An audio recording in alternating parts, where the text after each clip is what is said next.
My name is Gregory, and this happened last December when I was home alone for an entire week. My girlfriend had gone to stay with her parents for the holidays, and I stayed behind because of work. I live in a quiet small town in upstate New York, the kind of place where houses are spaced out and most people disappear for Christmas. At first, I thought it would be chill, peaceful, cozy, just me, Netflix, and some downtime. But that calm didn't last long. On my second night alone, around 6:30 p.m., it was already pitch black outside, with a fresh layer of snow covering everything.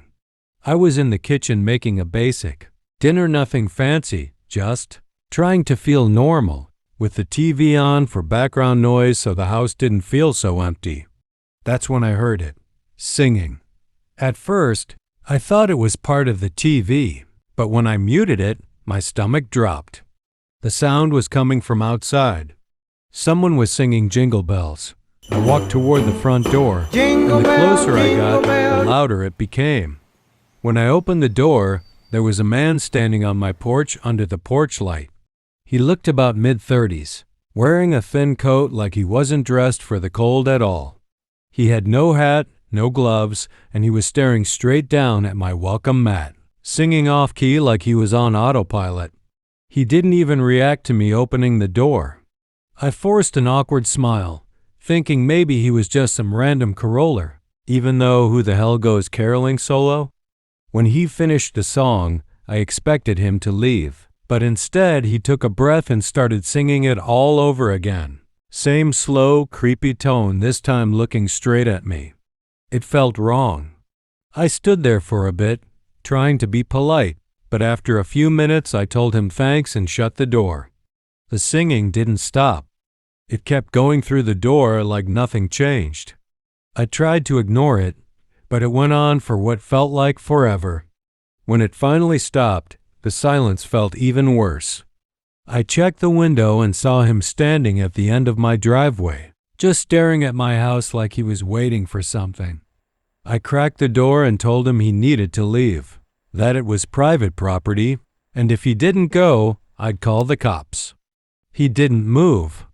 Eventually, I went upstairs, locked my bedroom door, and tried to calm myself down. About 20 minutes later, I heard singing again, this time from my backyard.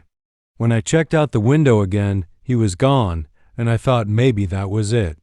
My heart dropped. I looked out my bedroom window, and there he was, standing in the snow directly below me, staring up at my window while singing. I yelled that I was calling the police, and the singing stopped instantly. He stood there for a few seconds, completely silent, and then suddenly sprinted toward my back door. The screaming that followed didn't sound human, it was raw, unhinged, like something straight out of a nightmare. He slammed into the door, kicked it, rattled the handle, and I could feel the impacts upstairs. I grabbed my phone, called 911, and hid in my closet with a baseball bat, convinced he was about to get inside. Then everything stopped. Dead silent. When the police arrived, they found deep footprints in the snow, leading from my backyard straight into the woods behind my house. They brushed it off like it was no big deal, told me people act weird sometimes, and left. But I didn't sleep in that house again while I was alone.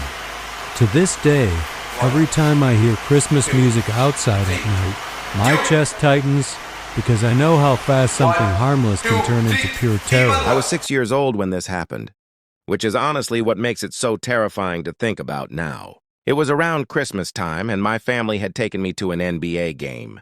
It was my first one ever, and I was beyond excited. I didn't really understand basketball back then, but the lights, the crowd, the noise, it all felt huge and magical. At one point during the game, my parents and older brother were getting food, and I walked a short distance away to throw something in the trash. It couldn't have been more than 30 feet. That's when a tall man walked up to me and asked, "Hey, are you lost?" I shook my head and didn't say anything. He looked around and said he didn't see my parents and told me we should go find them. I was just a kid, so when he took my hand, I went with him without thinking twice. He walked me away from the crowded areas. leading me higher up into the arena where it got quieter and emptier. He said we were going to the intercom so they could announce my name. We stood there for several minutes, and that's when something felt off. There were barely any people around, and he didn't have any badge or staff uniform. When he tried guiding me toward an emergency stairwell, it finally clicked. This wasn't right. I remembered everything adults had warned me about strangers. My heart started racing. The moment he let go of my hand to look at his phone, I ran. I didn't even know where I was going. I just ran back toward the noise, the lights, the crowd, anywhere that felt safe. When I glanced back, I saw him standing there, watching me with this small, unsettling smile on his face. I found my brother and didn't tell my parents what happened because I was scared and confused. The game ended, but I wasn't excited anymore.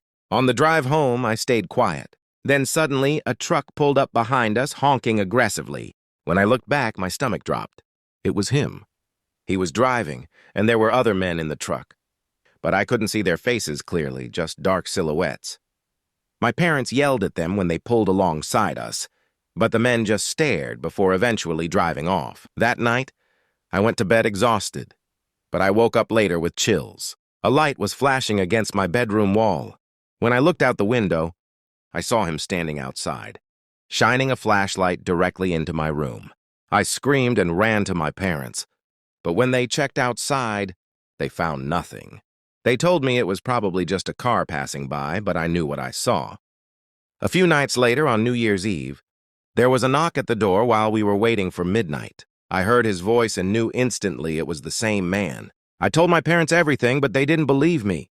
They said he was just handing out flyers for a lost dog. Life went on, and eventually I pushed it out of my mind. Until 1 year later, when I woke up on New Year's Eve to a tapping on my bedroom window. Stuck to the glass was a piece of paper. Written on it were the words, "This new year, you'll meet me again." My parents filed a report, but nothing ever came of it. Even now, years later, New Year's Eve still makes my chest tighten. I close my curtains early. I stay inside. And sometimes I can't help but think about how close I came to something far worse, and how some people don't just disappear. They wait,